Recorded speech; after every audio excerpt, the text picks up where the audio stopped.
We recently updated our Nintendo Switch, and because of this system update, recently we started seeing some issues like this one. The microSD card has been removed.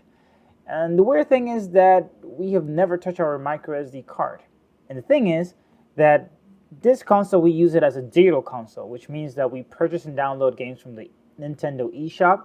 So all our games are digital. So in theory, if the microSD card is not readable, then we have no games.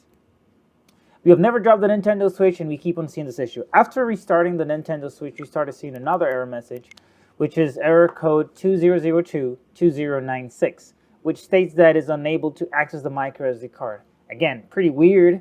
This all started happening after updating the Nintendo Switch to the latest version. Now, what could you do to fix this, or what to do when you see this issue? Then one of the things is actually updating your Nintendo Switch to the latest version. Now, how to do that is by going to System Settings, going all the way down to the bottom to System, and then going to System Update. Now, by the time we are recording this video, we actually have the latest version, which is version 16, and that did not work. So we keep on seeing the error message, and the next thing you could do is actually reseat the microSD card. In this case, before reseating the microSD card, you want to make sure to do this when your Nintendo Switch is totally powered off.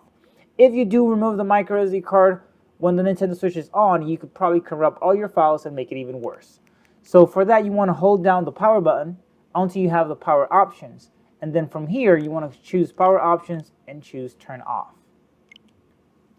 Now, after doing that, we reset our Nintendo Switch microSD card by removing it from the backside where the kickstand is.